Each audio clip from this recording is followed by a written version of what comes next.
All I'm offering is the truth, nothing more. There are 4 powerful mental laws that you need to know. The first is the law of belief. This says that whatever you believe with feeling becomes your reality. If you absolutely believe that you are destined to be a great success, then there is nothing in the world that can stop you from becoming that great success. A friend of mine named Peter Daniels, who started off working on the streets, became very wealthy, he's very successful in Australia, did a lifelong project, and he studied the lives of 500 men and women who became successful. He read their biographies and autobiographies and encyclopedia and Wikipedia and so on, looking for the common denominator of success. Finally found the common thread. The common thread was every one of those people always believed in themselves. They always believed that they were going to be a big success in life. They always expected to do well. They said when Winnie Churchill was asked about Winston Churchill, even though he was washed up at the age of 66 and a secondary player in his party and had been laughed at for years when World War II started, they said that one thing Winston Churchill never lacked was an absolute confidence in Winston Churchill.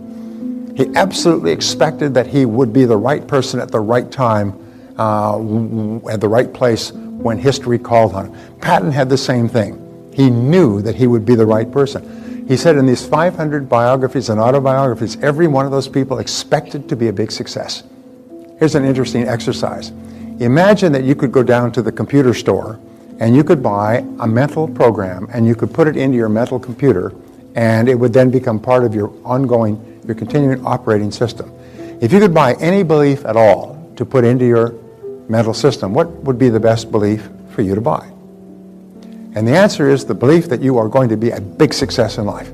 That no matter what happens, everything is going to conspire together to make you a great success. And if you absolutely believe that and absolutely expect that everything is going to help you, that will become your reality.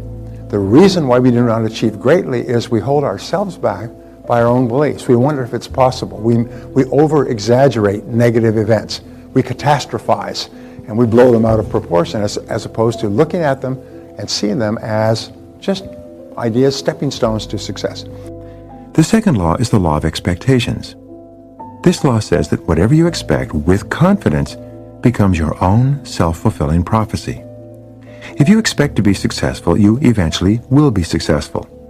If you expect to be happy and popular, you will be happy and popular. You are continually telling your own fortune by the way you talk about how you think things are going to turn out. Positive, successful, winning individuals have an attitude of positive self-expectancy. They expect to be successful in advance, and they're seldom disappointed. Remember, the very best way to predict the future is to create it. And you create your future by the way you approach everything that happens to you, either positively or negatively.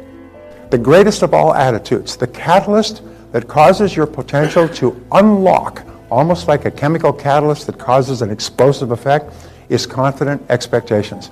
An attitude of confident expectations transforms your attitude towards your world.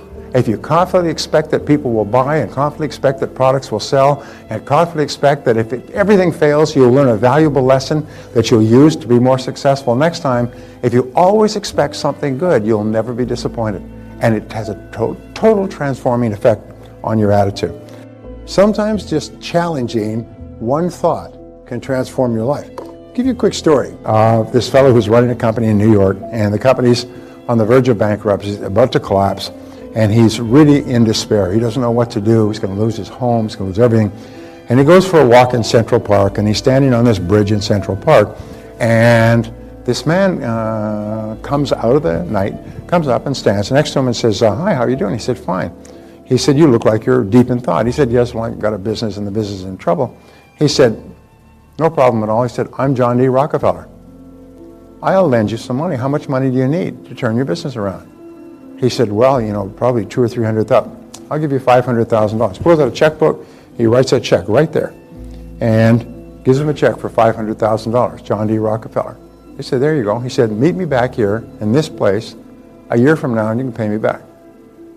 Really? I mean, wow. He said, "Good luck." And he walked off into the night. Well, this is like an answer to a prayer. He couldn't believe it. He takes this check back, and he sits there and he looks at this check, and he said, wait a minute. He said, my business isn't going down the drain. He said, I don't have to cash this check right yet.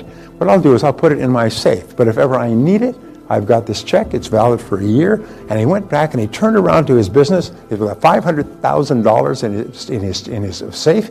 And he went back in and he made revisions and changes and he upgraded his sales and marketing and became more aggressive and introduced new products and services. And his business grew and it turned around and this business grew and he became prosperous again. He never even had to cash the check. And 1 year passes. And he goes back to the park. He's got the check and he's standing on the bridge. It's about 7 o'clock in the evening and he's waiting. After he'd been there about 10 or 15 minutes, this man comes walking quickly out of the dark, comes up and he said, there you are again. How did everything work out? And he said, well, I'm happy to say I was able to change my business. Here's the check back. I never had to cash it. He said, well, thank you very much. It's really great. And he said, I'm so happy to hear about your success. And then this nurse comes running out of the bush saying, Mr. Hawkins, you come back here. And she comes running up and grabs him by the arm and she said, I hope he's not been bothering you. He's escaped from the asylum over and over again, and we always have to go out in Central Park and find him. Now you come back with me, Mr. Hawkins, and let him back to the asylum. My point was because he believed that this was a check from John D. Rockefeller, it transformed his life. Not that it was, but because he believed it, his expectations were that at any time he could cash this check. And it totally transformed his attitude toward his business and his business results. Now, the wonderful thing about our expectations is that you can manufacture your own. You can expect great things to happen. Now, here's an exercise for you. Repeat throughout the day these words. I believe that something wonderful is going to happen to me today. Now, say that to yourself.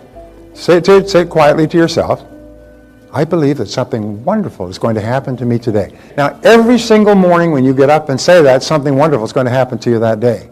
It's the most amazing damn thing. You go into a restaurant and you say, I believe something wonderful is going to happen in this restaurant. I believe something wonderful is going to happen to me today.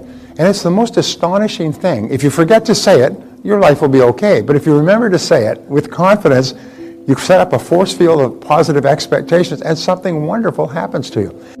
The third law is the law of correspondence.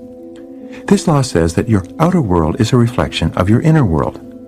It says that wherever you go, there you are. Wherever you look, you see yourself. Your outer world of wealth, work, relationships, and health will always be a reflection of what is going on inside you. One of my great spiritual teachers was Emmett Fox, and he wrote a piece, which the name of which is enough. It's called The Mental Equivalent. And he said, the great requirement of life is for you to create within yourself the mental equivalent of what you wish to enjoy on the outside. This is your responsibility, and God and nature will take care of everything else by law. And the greater vividness with which you can see it on the inside, the faster it comes into your reality on the outside. To become the person that you would like to be, you create a mental picture of your newly conceived self. And if you continue to hold it, the day will come when you are in reality that person. Shakespeare said, "Assume the virtue if you have it not." Now let's take this great truth and follow some of its implications. In assuming the virtue, you are assuming via your imagination. But here we must make a distinction between daydreaming and a true mental picture or proper use of the imagination. Perhaps there is some genie who will drop $100,000 into your lap or overnight provide you with a mansion luxuriously furnished. I have never had the pleasure of meeting one, but daydreaming or mere undirected wishful thinking doesn't have the power to release the latent forces within you that will bring you the $100,000 or the mansion. When you employ your imagination properly, you see yourself doing a thing and you go ahead and do it. It's the doing the thing you have pictured to yourself that brings it into actual existence. In this connection, think about the use of the magnifying glass. When properly focused, it will gather the light from the sun and concentrate it, so that the heat will burn a hole in the object on which the rays are focused. It must be held steady before the heat power is developed, and so it is with the holding of the image or the mental picture.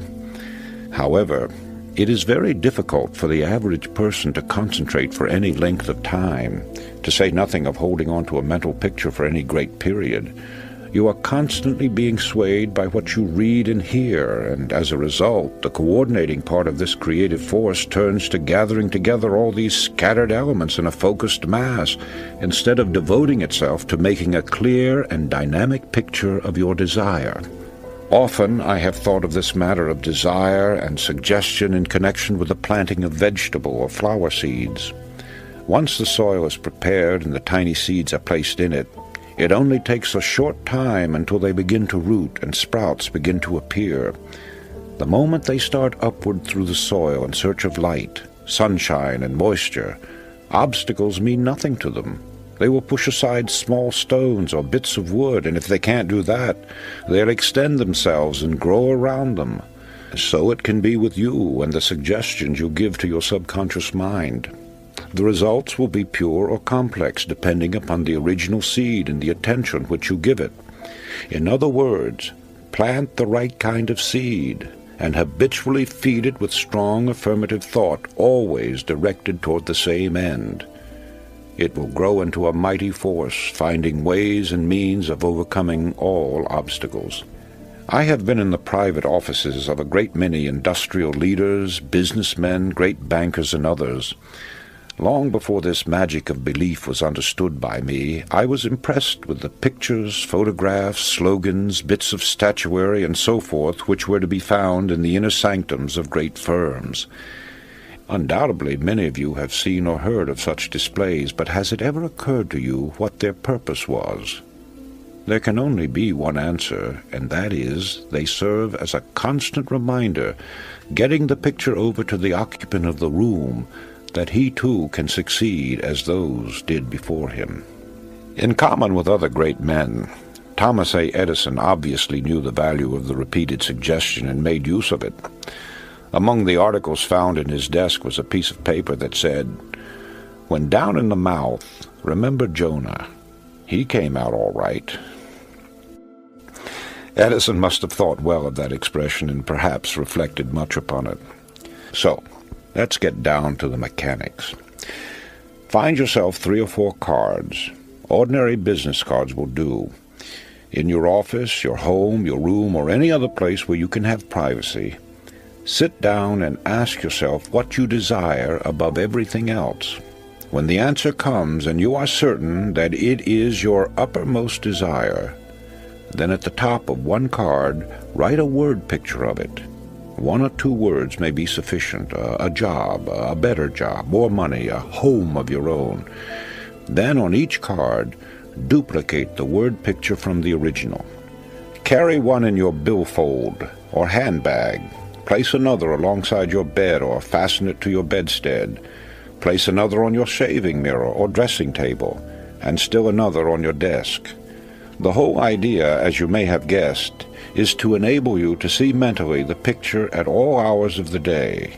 Just before going to sleep at night and upon waking in the morning are 2 very important moments of the 24 hours in which to concentrate upon your thoughts with added force.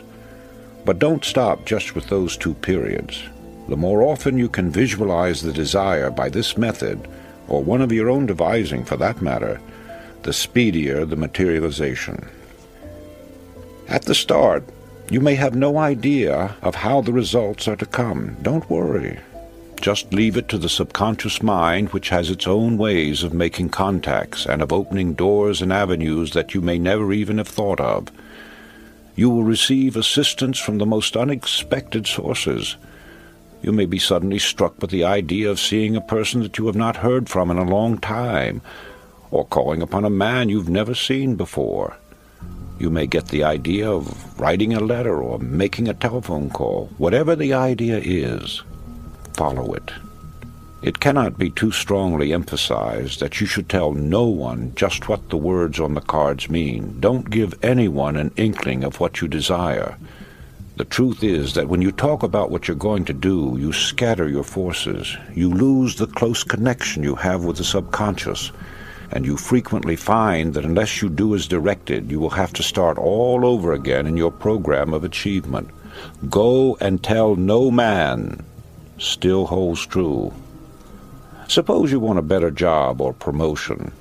Not only use the cards, but keep telling yourself constantly and continuously that you are going to get that job. You have already visualized it if you have accepted this science, but the repetition will be the means of driving the suggestion deeply and firmly into the subconscious mind. This may be compared to driving a nail into a board. The first tap puts the nail in place, but it is only by a number of heavy strokes that the nail is driven home. It has been my observation that those who consciously use this science, as well as those who may be using it unconsciously, are people of tremendous energies, virtually human dynamos. They are people who not only use their imagination and hold strong beliefs and convictions, but they are great doers in action. And that brings me to this most important statement. Faith without action is dead. The final law, which links them all, is the law of attraction. This law says that you are a living magnet, and that you attract people and circumstances into your life that harmonize with your dominant thought.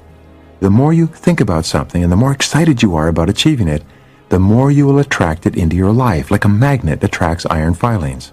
And the more emotion attached to a thought, the greater is the intensity of the vibration. The more emotion you have.